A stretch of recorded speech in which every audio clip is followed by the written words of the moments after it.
இன்றைக்கி ஒரு விஷயம் ஷேர் பண்ணணும்னு தோணுச்சு. நம்ம விவசாயத்தில் பல பயிர் சாகுபடி முறைன்னு இருக்குது. அது யாரும் பண்ணுறதில்ல. எல்லாருமே ஒரே விஷயத்த பண்ணிகிட்ருக்காங்க. இப்போ அவரைக்கானா அவரைக்காய், பாவக்கானா பாவக்காய், கோவக்கானா கோவக்காய், அது மட்டும் பண்ணுறாங்க. அதை தாண்டி பல பயிர் சாகுபடி ஏன் பண்ணணும்? செய்கிற தொழிலாக இருக்கட்டும், நம்மளுக்கு வருமான வாய்ப்புக்காக இருக்கட்டும், ஏதாவது ஒன்றை மட்டுமே நம்பி இருந்தோம்னா நம்மளுக்கு பெரிய ஒரு குரோத் இருக்குது. திடீர்னு அதுக்கு விலை இல்லாமல் போயிடுச்சு, அந்த காய் வந்து சரியாக செட் ஆகலுக்கு அது மிகப்பெரிய இழப்பாக இருக்கும். அந்த ஒரு 3 மாதம் நம்மளுக்கு நிறைய ஸ்ட்ரகிள்ஸ் புடலங்காய். அப்புறம் இங்கிட்டு பார்த்தீங்கன்னா இது வந்து பீர்க்கன் இருக்கும்போது, இப்போ சம்டைம்ஸ் இதில் நடந்த எக்ஸ்பீரியன்ஸ் என்னென்னா, இப்போ திடீர்னு நம்மளுக்கு இன்கம் வந்து கரெக்டாக கிடைக்கும் அப்படின்றது விவசாயத்துலேயும். மற்ற தொழில் பண்ணுறவங்களுக்கு வந்து ஒரு வேலைக்கு போகிறாங்கன்னா, அந்த ஒரு வேலையை மட்டும் காலையில் 9 மணிக்கு போய்ட்டு நைட்டு 8 மணி ஆஃபீஸ் முடிச்சு அந்த கம்பெனிக்கு ஏதாவது ஸ்ட்ரகிள்ஸ் வரலாம். அந்த மாதிரி ஃபேஸ் பண்ணும்போது அவங்களுக்கு அடுத்து அந்த இன்கம் இல்லாமல் ஃபேமிலி வந்து நிறைய ஸ்ட்ரகிள்ஸ் பண்ணிகிட்ருக்காங்க. எப்படி மாற்றலாம் அப்படின்னா, சின்ன சின்ன விஷயங்கள் ஒரு பயந்துக்கிட்டே இருக்கிற மாதிரி இருக்கும். எப்போ ஒரே சம்பளத்தை மட்டும் நம்பிட்டு இருக்கும், திடீர்னு ஏதாவது செலவு வந்துச்சுனாலும் நம்ம இப்போ விவசாயத்தில் இந்த மாதிரி விவசாயத்தை வச்சு நான் சொல்கிறேன். மற்றவங்க என்ன தொழில் பண்ணாலும் ஆப்ஷன்ஸுக்கு ஒரு 2-3 இன்கம் வச்சுக்கோங்க. அது சேஃப்.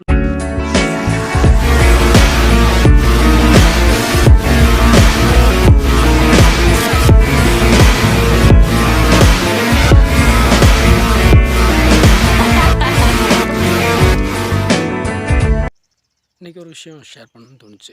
நம்ம விவசாயத்தில் பல பயிர் சாகுபடி முறைன்னு இருக்குது.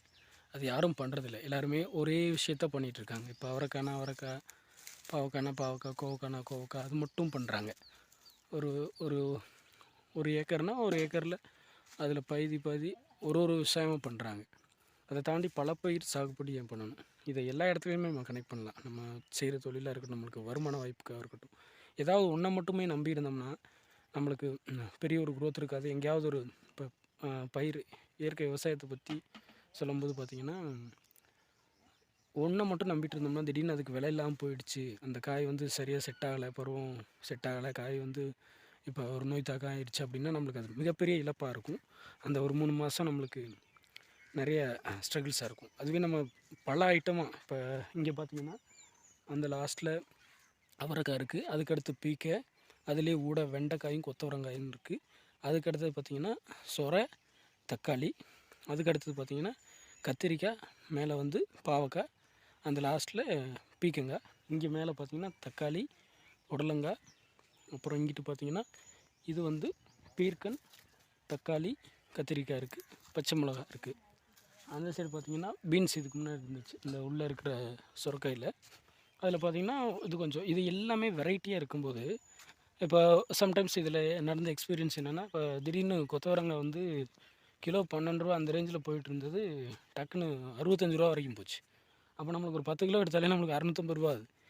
ஸோ இந்த மாதிரி வெரைட்டி ஆஃப் அதாவது பல பயிர் சாகுபடி முறை இருக்கும்போது நம்மளுக்கு இன்கம் வந்து கரெக்டாக கிடைக்கும் அப்படின்றது விவசாயத்துலேயும். மற்ற தொழில் பண்ணுறவங்களுக்கு வந்து ஒரே வருமானம். ஒரு வேலைக்கு போகிறாங்கன்னா அந்த ஒரு வேலையை மட்டும் காலையில் 9 மணிக்கு போய்ட்டு நைட்டு 8 மணி ஆஃபீஸ் முடிச்சுட்டு வந்துடுறது, இந்த மட்டும் நம்பிட்டே இருந்தாங்களே, திடீர்னு வேலை போகலாம், இல்லைக்கா அந்த கம்பெனிக்கு ஏதாவது ஸ்ட்ரகிள்ஸ் வரலாம். அந்த மாதிரி ஃபேஸ் பண்ணும்போது அவங்களுக்கு அடுத்து அந்த இன்கம் இல்லாமல் ஃபேமிலி வந்து நிறைய ஸ்ட்ரகிள்ஸ் பண்ணிகிட்ருக்காங்க. வேலைக்கு போகிறதா இருக்கணும், இல்லை ஒரே ஒரு கடை, ஒரு தொழில், அந்த விஷயங்களை நம்பி இருக்கவங்கள்ட்ட இருக்கும்.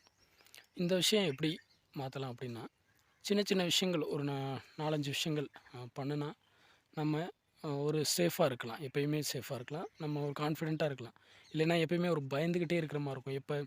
இப்போ வருமானம் இல்லை, வேலைக்கு போகிறோம், அந்த மாதம் சரியாகி ஒரே சம்பளத்தை மட்டும் நம்பிட்டு இருக்கும், திடீர்னு ஏதாவது செலவு வந்துச்சுனாலும் நம்மளால் அதை சமாளிக்க முடியாது.